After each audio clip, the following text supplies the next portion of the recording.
Good morning, students. Our topic for today is elements of dance in festival context. So, let's start. Topic outline. May dalawa po. Ito po ay introduction at elements. So, sa introduction po muna tayo. Introduction. Dance is the oldest form of art. So, yes po, ang dance po ay the oldest form of art way back sa period of ancient Egypt. Ang dance po ay mahalaga because ginagamit po nila ang dance sa mga ritual. Kaya po na naitala sa history na ang dance ang pinakaunang form of art. So, a rhythmic and expressive body movement usually coordinated into a pattern and adapted to musical accompaniment. So, tama po. Correct po yan. Kasi po, wala pong dance na hindi nai, nailalapat sa isang tugtog. Like, kahit po, noong unang panahon, ang gamit lang po ay mga percussive instrument, yung mga pinag ano pang pinupukpok lang po ng mga instrument, inaanuhan po nila ini-incorporate po nila sa dance or inaano po nila sa dance, nilalapat na may pattern. Yun po. So, next. Elements of dance. So, meron po tayong 5. Ito po ay acronym na BASTE or ang meaning niyan ay B for body, A for action, S for space, T for time, and E for energy. So, una po, ang body. Body is the instrument of dance. So, tama po na ang body is the instrument of dance. Well, kahit po isulat po yan sa in a form of literature, hindi po yan magiging tunay na dance kung wala pong ginagamit na katawan. Kasi po, ang dance po ay nakabase sa katawan ng tao. Kasi po ang katawan ng tao, yun po ang gagawa sa dance na nakasulat sa in a literature form. So, it refers to the dancer's physical form and how it is used. So, may shapes po dyan at relationships.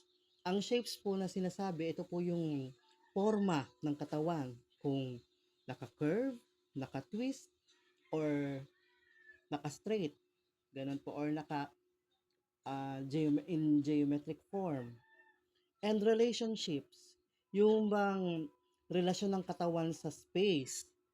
Relasyon ng katawan sa other body. Yun po.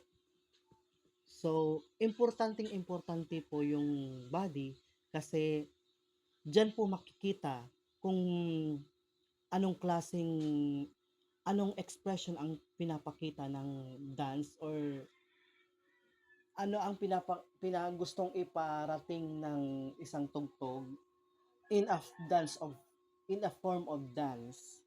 Yun po, nagamit ang ating katawan. So, action. The body's movement included in the concept of dance. So, action, kung wala pong action and walang body, wala pong ma-perform na dance. Action is a key dynamic element that moves the body. So, yun nga po. Kapag walang body, walang action, walang dance na mangyayari. So, nandyan po ang locomotor, non-locomotor, and stillness. Ang locomotor po, ito po yung movement or action na gumagamit po ng space.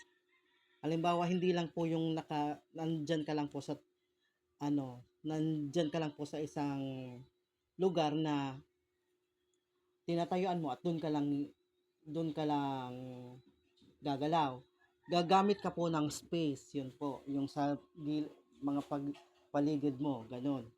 So, non-locomotor, ito po yung diyan ka lang po sa ano, sa tinatayuan mo po at maggagawa ka ng movement. Yun po. So, stillness. Kahit po nakaano ka lang, nakapirmi ka lang, hindi ka gumagalaw, isa yan sa form of action sa dance. Ang hindi gumalaw. Kasi parang discipline po yan. So, next po. Space. This is the where of the dance. So, how the dancer interacts with and travels through the field. So, yun po. Ito po yung sinasabi ko kanina sa dito po sa action na ano po, ito pong non-locomotor. Ang ay opo, parareha pala yan. Parehas yan. Locomotor, non-locomotor, and stillness. Gumagamit po ng space. Ito po yung lugar kung saan ka mag-interact or gagawa or ito po yung gagamitin mo para sa iyong dance, para sa dance ng performer. Meron pong may mga components po ang space. Ito po yung level, direction, size, pathways, place, and relationships. Sa level po may high, ito po yung jump. Kahit po nagja-jump tayo, ito po yung ginagamit po nating space.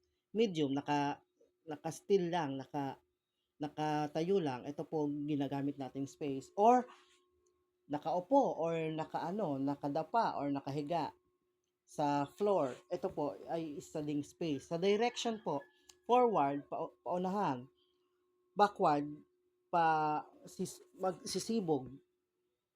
Yun po. Sideways, sa gilid, or diagonal, yung pa side po, yung ganun po. Sa size po, pwede large or wide, malaking space, or small, or maliit na space. Pathways, pattern on the floor, or in air. Like straight, curve, ganyan, zigzag, ganyan po. Or place, personal space, non-locomotor, and general space, locomotor. Like, gagamit ka po ng space sa gilid mo. Relationships, how dancers are positioned relative to each other. So, relationships, ito po yung space na kung nakalinya-linya kayo or magkakasunod kayo horizontally or diagonally, ito po yung relationship, yung distance niyo po sa bawat isa ng mga member niyo sa isang grupo sa dance. So, next, time. This is the when of the dance. It relates it relates to the pacing, rhythm, and structure of the movement. So, ito po yung sinasabing timing, yung timing ng body, ng movement sa dance or sa tingin ko po talagang may incorporation na po ng movement and body sa music. Kasi di mangyayari ang time kung walang music na nakalapat or dapat na lapatan ng dance. Ganun po. So, syempre, ang time po ay babasihan ng movement ng body para para para maging yung ano po yun yung maging bagay sa tugtog yung dance na gagawin. So, nandyan po may tempo, may rhythm, may duration, may timing relationships. Sa tempo po, ito po yung fast or slow. So, may mga tugtog na fast or slow. Siyempre, ang dance po ay, ang movement po ay magiging, ay ibabase din po doon kung fast or slow din po. So, rhythm, pattern of movement or sounds. So, on the beat, syncopated. So dapat po, meron din po kasing variation ang music. Isang music na may halong pwedeng maging slow or pwedeng maging fast. Kaya dapat po ang body din natin na gagawin nating instrument para sa dance ay dapat mai-synchronize din po natin sa music.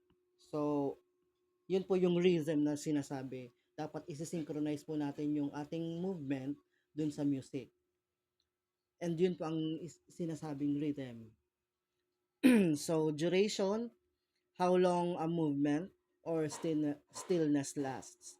So, duration, yung kung gaano katagal or gaano katagal na naka-steady ka or gaano katagal itong movement na to.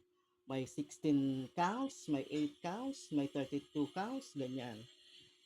May at ang last po ay ang timing relationships. Ito po yung moving in unison, yung magkakasabay-sabay kayo.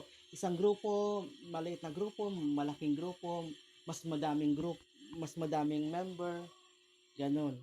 Moving in unison na sabay-sabay na dance. Isang klaseng figure lang at sabay-sabay kayo. Moving in canon, yun pong isang figure pero may canon pong nangyayari like ano, may una, may pangalawa, may pangatlo na magmo-move, unang magmo-move, second, third, fourth, fifth, ganyan po. Or responding to cues like ano, sa music, meron pong binabasehan doon ang mga dancers kung saan sila magda-dance, kung saang saang parte ng tugtog na sila magsisimulang mag-dance or magmo-move. So, next is energy. The last po. This is the how of the dance. It is also known as force or dynamics. It describes the effort and quality of the movement. So, ito po yung energy. Maybe slow or maybe fast or maybe uh, energetic or smooth, ganyan. So, meron pong force, attack, flow, and yun po, force, attack, and flow. Sa force po, may strong or heavy, or light and gentle. So, yun po sinabi ko kanina na ang energy po ay may strong and or heavy, or light or gentle. So, attack, sudden sharp, or sustained smooth.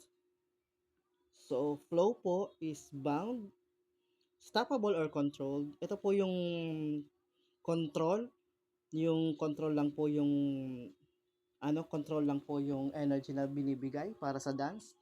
And free, continuous, yung dire-diretso po hanggang sa magtapos, ganun. Sa force po, ang strong and heavy, ito po yung mabagsik. Okay, mabagsik po na na galaw. Ang light or gentle, ito naman po yung medyo or yung smooth, yung malumanay, ganyan po na galaw. Sa attack naman po, ito po yung maano, ma mabilis, ganun. Or masyadong kung sa footstep po, ito po yung malagapak na movement or sustained. Ito po yung kung sa movement po ng paa, ito po yung medyo lakad lang, ganyan. Sa flow naman po, ito po na ko na po, na explain ko na po kanina. So, thank you for listening. Thank you for listening po.